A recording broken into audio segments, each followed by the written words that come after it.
Hello friends, today again it's a question answer session.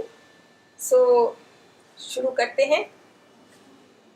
पहला प्रश्न लेते हैं ईशांत मेहरा जी का। आप कहते हैं कि आम्रपाली का पौधा उन्होंने 16 इंच के पॉट में 5 साल से लगाया हुआ है और उसमें बढ़वार अच्छी हो नहीं रही है। और इनका दूसरा प्रश्न है कि लेमन में ऑर्गेनिक मैन्योर के बावजूद ग्रोथ स्लो है। ईशान जी, किसी भी फल के पौधे के लिए 16 इंच का जो गमला है वो छोटा है। आप उसको कम से कम 24 या 28 इंच के गमले में लगाएं जिससे खुराक उसको पूरी मिले। और 5 साल से है तो पौधा आपका यकीनन बड़ा हो गया होगा। तो आप इसको बरसातों में रिपोर्ट कर सकते हैं या फिर फरवरी में नेक्स्ट ईयर आप इसको रिपोर्ट कर सकते हैं। तो आप उसमें मैन्योर अच्छी ऑर्गेनिक डालें और धूप में रखें, यकीनन आपका पौधा अच्छा बड़ा हो जाएगा। और जहाँ तक लेमन का सवाल है उसमें आप यही बात है कि वो भी आपका धूप में है कि नहीं है। और पौधा जो बढ़ता है ईशांत जी, वो 3 से 5 साल तक अच्छी उसमें ग्रोथ हो जाती है। अब आपका पौधा पता नहीं कितना बड़ा है, हो सकता है उसमें माइक्रो न्यूट्रिएंट्स या जिंक की कमी हो। आप माइक्रो न्यूट्रिएंट्स का भी स्प्रे कर सकते हैं। Seaweed is a very good alternative. आप उसका, वो भी ऑर्गेनिक होता है, आप उसको सॉइल में डालें और स्प्रे करें। आपके लेमन के पौधे में जरूर अच्छी बढ़ोतरी होगी। साक्षी जी कहती हैं कि आप कहते हो कि हर 15 दिन में कभी ये डालें, कभी वो खाद डालें, कभी पत्ती की डालें, कभी गोबर की डालें, कभी सोडा से स्प्रे करें, कभी एप्सम से स्प्रे करें। तो कब कौन सी कैसे स्प्रे करनी चाहिए, किस इंटरवल पे और क्यों करनी चाहिए?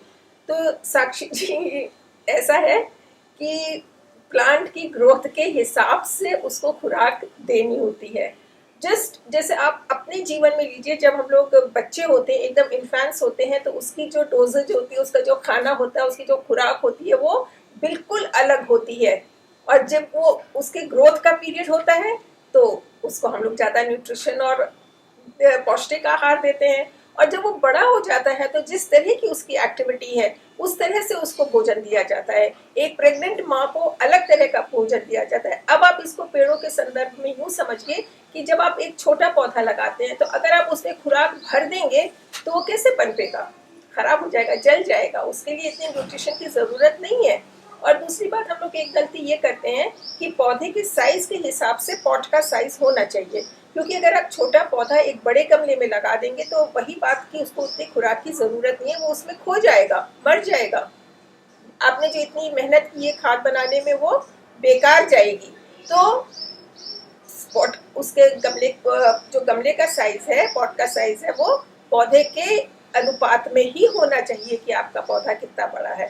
फिर जैसे जैसे वो बढ़ता है आप उसमें न्यूट्रिशन ऐड करते हैं। अब अगर हम इसको दूसरी तरह से लें, सब्जियों में लें या एनुअल्स में लें, तो सब्जियों की जो लाइफ होती है, आपकी जो सीड आप लगाते हैं और जब आप हार्वेस्ट करते हैं, that duration is from the starting of sowing of the seeds till harvesting is 60 to 90 days maximum आप हार्वेस्ट कर लेते हैं। तो जब आप इनिशियली खाद बनाते हैं, उसकी मिक्स बनाते हैं बीज पौध लगाने के लिए, तो उसमें अच्छी कंपोस्ट होती है, रिच आप सॉइल बनाते हैं, उसमें वैसे ज़रूरत नहीं पड़ती है। लेकिन जैसे जैसे वो पौधा ग्रो करता है, चूंकि आपको उसमें से फसल लेनी हो है, तो आपको उसमें कुछ ना कुछ तो डालना पड़ेगा ना, कि वो आपको यील्ड देगा अच्छी। तो बीच बीच में we put liquid manure, that is a very good manure for growth of the plant. उसके बाद जब उस फल लगने का टाइम होता है, तब हम लोग उसमें पोटाश डालते हैं कि उसमें अच्छे फल लग जाएं, फूल लग जाएं। और फिर पानी चेक करते हैं कि फूल हमारे, कई बार होता है कि गिर जाते हैं, क्यों गिर जा रहे हैं। फिर आप दवाओं पर आइए, तो फल फूल के टाइम पर इंसेक्ट्स हमला कर देते हैं, तो उनको प्रिवेंट करने के लिए आपको डोज देनी पड़ती है। तो इस तरह से पौधे की स्थिति और उसकी ग्रोथ सब कुछ देखते हुए, चारों तरफ का माहौल, पूरे उसको कॉन्सेप्ट को माइंड में रखते हुए हम लोग उसमें वेरिएशन करते हैं, खुराक में भी और उसके पेस्टिसाइड्स और इंसेक्टिसाइड्स में भी। आई होप आपके सवाल का जवाब आपको मिल गया होगा। शमा शेख पूछती हैं वीकली ऑर्गेनिक फर्टिलाइजर क्या दें फॉर वेजिटेबल, जिससे आपकी हेल्दी हो और उनका ग्रोथ और डेवलपमेंट भी हो। तो शमा जी, जैसा मैंने पिछले अभी उत्तर में आपको बताया कि जो सॉइल प्रिपेयर करते हैं हम लोग, उसी में अच्छी, अगर आप सब्जियां लगा रहे हैं, एक बेसिक मिक्स होता है सॉइल का कि एक हिस्सा पत्ती की खाद, एक हिस्सा गोबर की खाद और एक हिस्सा आपकी गार्डन सॉइल। आप इसको अच्छी तरह से मिलाएं और हाथ की हाथ उसमें पौधा कभी नहीं लगाएं। ये मिक्स तैयार करके आप रख दें, उसके एक हफ्ते 20-10 दिन के बाद कम से कम आप उसमें फिर गमला भरें और उसमें अपनी सब्जी लगाएं। तो और उसके बाद आपको उसकी पेस्ट कंट्रोल भी करना है, आपको एफिड्स और मिलीबग्स और माइट्स भी देखने हैं, उनका ख्याल रखना है। और सबसे बड़ी बात यह है कि पौधे की हाइजीन का ख्याल रखना है, उसके चारों तरफ उसमें एयर सर्कुलेशन अच्छा होना चाहिए। बीच में अगर टहनियाँ क्रिस क्रॉस कर रही हैं बढ़वार के टाइम पे, उनको आपको काट देना चाहिए। तो इस तरह से जब आप अपने पौधे की हाइजीन का और पानी का भी, खुराक का ध्यान रखेंगी, तो आपके पौधे का डेवलपमेंट ऑलराउंड बहुत अच्छा होगा। निधि वैद का सवाल है कि हमारा यहाँ का जो पानी है दैट इज सॉल्टी और वो प्लांट्स की हेल्थ को बहुत इफेक्ट करता है, तो उसके लिए क्या करना चाहिए? तो निधि जी, ये एक टेक्निकल प्रॉब्लम है और इसके लिए आपको प्रोफेशनल हेल्प लेनी पड़ेगी, क्योंकि जो सॉल्टी पानी है उसको हम लोग वॉश करते हैं फ्रेश वाटर से। तो कितना सॉल्ट है और कितना उसमें आपको कितना आपको पानी फ्रेश उसको वॉश करने के लिए चाहिएगा, कितना सारा सॉल्ट वॉश ना हो जाए, कुछ रिटेन भी करना है हमको प्लांट के लिए, तो वो उसके लिए आपको प्लीज प्रोफेशनल हेल्प लेनी पड़ेगी। मंजूषा हिट्टी जी कह रही हैं how to grow adenium seeds और हेल्दी एडेनियम्स के लिए सॉइल मिक्स बताएं। तो how to grow adenium seeds, adenium मैंने बहुत कवर किया है अपने यूट्यूब वीडियोस में, उसका मैं लिंक शेयर करूंगी। और आप जो ये कह रहे हैं सीड सोइंग के लिए, तो हाँ, ये नहीं एक चैप्टर कवर हो पाया है। I try to do that also and show it to you. और वैसे सीड मिक्स के लिए मैं आपको बता देती हूँ, अगर आपके पास बीज हैं तो आप उसमें एक हिस्सा पत्ती की खाद और एक हिस्सा कोकोपीट, ये मिक्स करके रख लीजिए, मॉइस्ट उसको बनाइए मिक्स को, और उसमें सीड्स सो कर दीजिए। हफ्ता 10 दिन में आपके सीड्स जर्मिनेट कर जाते हैं। अचला अरोरा जी का सवाल है कि लेमन में फल गिर रहे हैं और हिबिस्कस में फूल नहीं आते हैं, अमलतास और गंधराज में भी फूल झड़ जाते हैं। मतलब मेन बात इनकी ये है कि क्या काफी पौधों में फूल और फल झड़ रहे हैं। तो पहले हम अनार को लेते हैं कि अनार में फल गिर रहे हैं। तो जब अनार में फॉलिएज बहुत, सबसे पहले फॉलिएज से पहले भी मैं आपको बताना चाहूंगी, जब फल लगने का होता है उस पर बहुत डिपेंड करता है कि आपके पौधे की उम्र कितनी है। अगर 3 से 5 साल का पौधा है तो अभी वो मेच्योर नहीं हुआ है, कम से कम उसको पौधे को 5 साल के लिए रहने दीजिए, पनपने दीजिए। उसके बाद अगर उससे पहले फल फूल लगते भी हैं तो उसको आप हटा दीजिए, नहीं तो इमेच्योर वो होएगा। आप बहुत खुश होंगे कि देखा मुझे तो 3 साल में फल फूल मिल गए, बट आगे की हेल्थ के लिए प्लांट के, क्योंकि ये पेरिनियल्स है, ये आपको सालों साल फल देने वाले हैं, तो शुरू में अगर आप थोड़ा अपने कंट्रोल रखेंगी और पेड़ को पहले मैच्योर होने देंगी ठीक से, तब आपको फल अच्छे मिलेंगे। दूसरा क्या होता है कि अनार में फॉलिएज बहुत ज़्यादा हो जाता है, तो आप थोड़ा सा अपनी नाइट्रोजन जो आप खुराक दे रही हैं उसमें नाइट्रोजन की मात्रा कंट्रोल करिए। और सन में मैं एज्यूम कर रही हूँ कि आपका प्लांट सन में ही होगा, क्योंकि फ्रूटिंग ट्रीज को सन में ही रखना होता है। और तीसरी बात ये है कि अगर ब्रांचेस क्रिस क्रॉस जा रही हैं, अगर आपका अनार का पेड़ बहुत घना हो गया है, बहुत ज़्यादा ब्रांचेस हैं, तो थोड़ी सी उसको अंदर की तरफ की जो ब्रांचेस हैं उनको आप काटिए, उनको हटा दीजिए, जिससे कि थोड़ा एरेशन होए। और दूसरी बात ये कि अगर फल गुच्छों में लग रहे हैं, एक गुच्छे में बहुत ज़्यादा फल है, तो भी फल गिर जाते हैं। ये प्रकृति का नियम है, इसमें हम कुछ नहीं कर सकते, क्योंकि इतना वो अच्छा नहीं होगा। आप देखेंगे बहुत ज्यादा पास पास कोई भी, जैसे नींबू वगैरह भी लग जाते हैं एक बंच में 5-6, तो वो ऊपर से टच करने की वजह से खराब हो जाते हैं और वो गिर जाते हैं, वहां से रॉट हो जाता है। Same is with the this अनार ऑल्सो। तो आप उसको, इन बातों का अगर आप ख्याल रखेंगी तो आपके अनार में फल लगेंगे और गिरेंगे नहीं। अच्छा, हिबिस्कस का ये है कि हिबिस्कस को आप बहुत तेज धूप में ना रखें इस समय, और थोड़ा सा पार्शियल शेड में ले आए।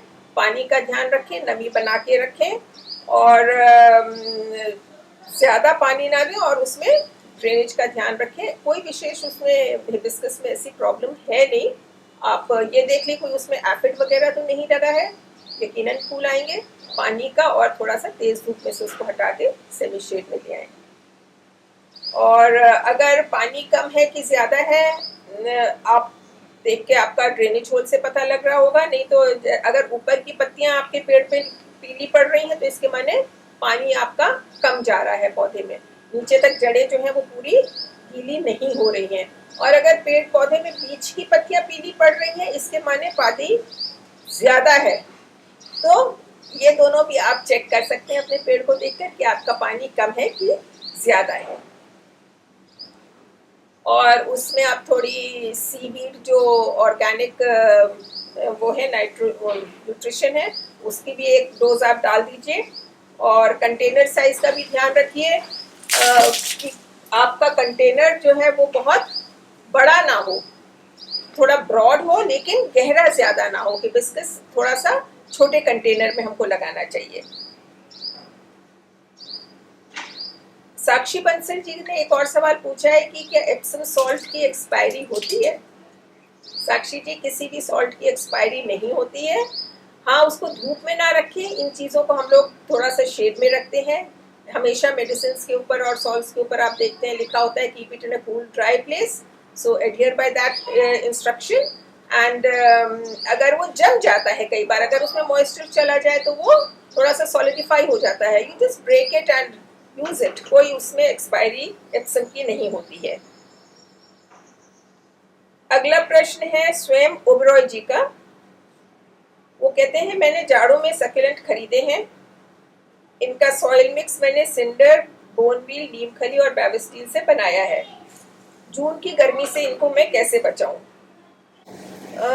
स्वयं जी, नॉर्थ में स्पेशली बहुत ये इनकी जो मोर्टेलिटी रेट है सक्लेंट्स का बहुत ज़्यादा हो जाता है, क्योंकि मॉइस्चर और हीट और उमस इन सब से वो रॉट करते हैं। और हम लोग सोचते हैं कि बहुत तकलीफ भी होती है कि इतने अच्छे चल रहे थे अभी तक, तो अप्रैल में एकदम से 2 महीने में क्या हो जाता है कि हमारे पेड़ मर जाते हैं।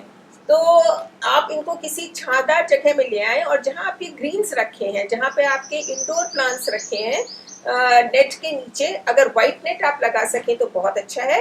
उनके नीचे शेड में उनको रखें, तो वहां उनको नमी भी मिलती रहेगी, ठंडक भी मिलती रहेगी, और वो उसमें अच्छी तरह से सरवाइव करेंगे। लेकिन ये ध्यान रखिएगा कि जब आप अपने ग्रीन्स में, इंडोर प्लांट्स में आप पानी डालते हैं, या जैसे पाम के नीचे रखिए तो उसमें पानी ना जाए। लेकिन जब हाँ छींटा हम लोग पौधों को नहलाते हैं, उतना पानी उसमें जाएगा तो आपके पेड़ों को कुछ भी नहीं होगा। यकीन जानिए, अच्छी तरह से सरवाइव करेंगे। बस उनको गर्म हवा, तेज धूप और पानी से बचाइए। और पानी हमेशा शाम को डालिए, कभी भी चढ़ते दिन में पानी मत डालिए। शाम पड़े पानी डालिए, जिससे कि दिन भर की जो ठंडक है, वो जो गर्मी है वो निकल जाए। पेड़ों में ठंडक आप पानी से देंगे तो उनको रात भर चैन की सांस आएगी और वो खुश रहेंगे। इन्हीं का, स्वयं जी का ही एक और सवाल है कि इंग्लिश आईवी अच्छी ग्रो नहीं कर रही है। तो इसमें आप अगर आईवी में पानी का ध्यान रखेंगे, फ्रेंड्स, पानी एक ऐसा इम्पोर्टेंट इंग्रेडिएंट है ना पौधों के लिए कि कम हो जाए तो मुश्किल है, ज्यादा हो जाए तो मुश्किल है। बड़ा नाप तोल के आपको देना पड़ता है और बहुत ध्यान रखना पड़ता है। तो आप उसमें पानी जब सूख जाए इंग्लिश आईवी में, आप तभी दें।